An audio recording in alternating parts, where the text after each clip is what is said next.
Harmonizers, welcome to this video with Cadbury the Mustang. Some pretty big things happening in this video. I'm going to show you how he was learning to follow me, essentially lead while in the paddock.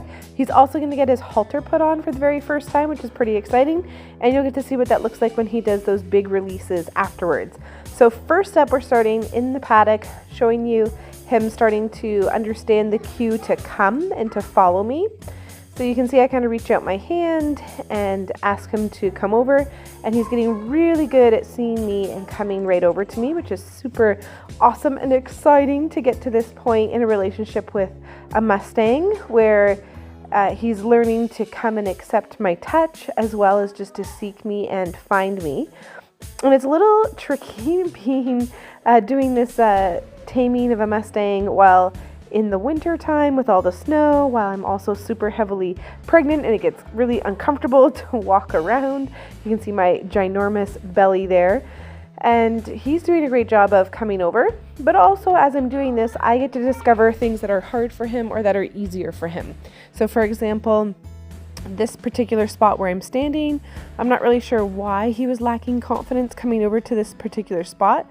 When they look away like that, that can be them showing lack of confidence or being a little bit unsure.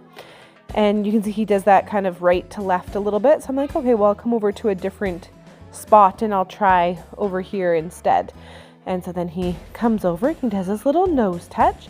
And it's important to point out that at this point, I have not used any cookies or any type of positive reinforcement that's food related. So when he's reaching out to touch my hand, he's literally just reaching out to touch my hand. And there's a few reasons for that. One of them was because he was kind of bitey and grabby, reaching out to be curious about my hand, even grabbed my glove one time. So I don't want to encourage that biting and grabbing.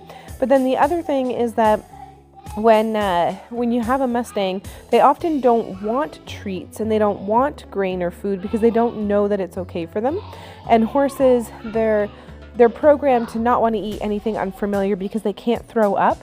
So if they eat something that's not good for them, then what's going to happen is they get a really upset tummy ache, or it can be so bad that they have a problem and they can't really get help for that. So it's not like with us with humans where if we eat something that's not agreeing with us, we can puke it up.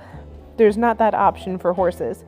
So they instinctively don't want to eat something that's unfamiliar. And the way we start to get them on grain, or the way I do anyways, is I let them see other horses eating grain and then they get curious about the bucket and want to try it. Or at one point, like I can offer by hand, and then as we build trust, then they'll start to take the treat. But here, when he's reaching out for my hand, it's literally just because it's a target for him to reach out to, not at all food related. So after going around the hay bale, I try coming out to that spot in the corner again, and then this time he's like, yeah, okay, I'm brave enough to come over. And that's an important thing to point out because sometimes with horses, they start off not having a lot of confidence, and it's just like people. If you're helping a child learn or something like that, you have to start off with easy wins. You have to start off with things that aren't that hard or complicated, things that are a little bit more attainable. And then once they get kind of going on the saying yes plane of like, okay, yes, I can try that. Yes, I can do that. Then you can start to try the harder things that are a little bit more challenging for them. And you can see that he's getting it really good, falling around. It's getting a little smoother. And it's definitely tricky in the winter time because it's just like crunchy snow that we're walking on. We're lucky that there's no ice happening right now because we didn't have a freeze thaw or anything like that. But it definitely makes me a little bit more careful about what I ask him to do because where we go, the footing can be a little bit tricky. So here I am, moving him around, going out to the other spot again, and just experimenting with where we can go, how far I can get away with him. Sometimes I'm playing a little bit with going a little faster or slower. The other thing that it's doing is getting him used to me moving around more. You can see he's still a little bit shy when it comes to me petting his face. He'll let me touch him a little bit, but he's pretty clear that he doesn't want me going beyond yet and touching more of his body. And you can see I try running. I'm like, okay, what about, will you like come follow me? And he's like, I don't know why, he went so fast. So I run and try to get him to trot, and he just walks and comes on over. which is awesome that he still came over. He didn't, get scared by me running or something like that, but he did not come running over to me. And part of that could be the footing is kind of tricky. Part of it could be confusion, like why is this lady running away? But he's like, I'll just come at my Cadbury slow pace. And he comes on over and does this little hand target touch. So now I'm going to show you guys his haltering.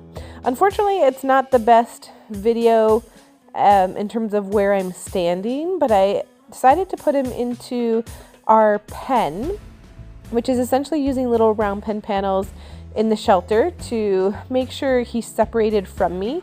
And then I was able to reach over and touch him and put the halter on. It was pretty easy to do. He was pretty accepting of that. You can see he's letting me rub his eyes, and all of that went really, really well. And the reason why I decided to do this is primarily because I'm super pregnant. And with horses, well, it's a combo because of pregnant and also with how horrible the footing is outside. And with horses, they can get spooked by all sorts of stuff, especially Mustangs when they're first getting gentled. And I didn't want to risk getting knocked over because my body is a little less mobile, if you can believe that, with a huge pregnant belly like that.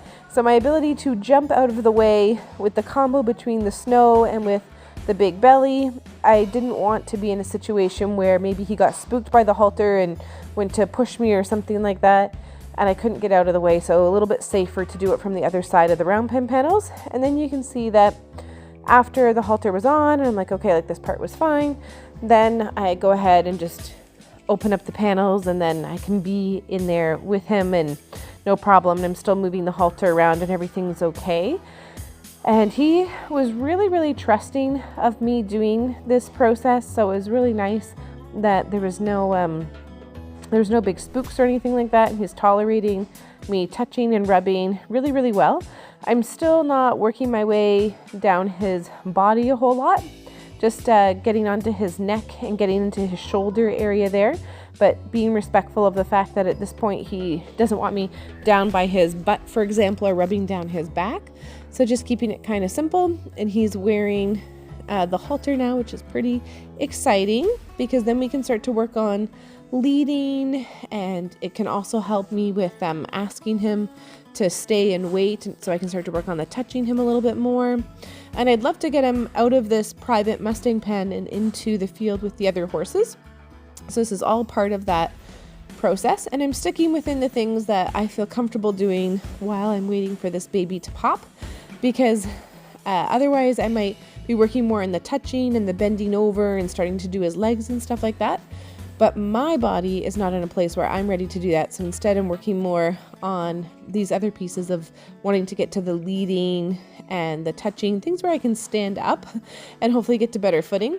And this was super exciting and cute because I was really wanting to teach him kisses, and he was starting to figure it out, giving me kisses, which is super great because he used to be exploring through biting, and I don't have to worry about that. And then this was a pretty neat video clip here, the rubbing on the leg, the big yawning, the big licking, chewing. This is a horse kind of releasing adrenaline and just really relaxing. And so maybe it was a little bit stressful putting the halter on, and he did a great job of standing and tolerating that. And you can see he shakes his head a little bit and rubs on his knee, which can be releasing adrenaline, or it can also be sometimes them like literally feeling the halter out. But I think because it comes with the lick and chew, what we're seeing is that releasing of that adrenaline, getting to know what this thing is that's on his face. And you can see the weather is all sorts of wonderful and beautiful outside, and a lovely snowstorm, which makes it tricky for filming things too, because as it's getting towards the end of the night, because wintertime the daylight only lasts so long, it makes it tricky to get out there and have good lighting for filming, or even a good length of time for a session. And then we end up with snowstorms and everything else. So it's been a fun and yet challenging in a different sort of way Mustang taming process, this particular Mustang taming, because I've got that big pregnant belly and the snowstorm. But isn't this so cute that he comes over and he wants to give me some more nose boops after he does his releasing? I apologize for my gloves getting in the way there. But let me know what your favorite part was of this video. Thanks so much for watching, and I hope you guys have a great day. Remember to subscribe and check out harmonyhorsemanship.com for even more learning.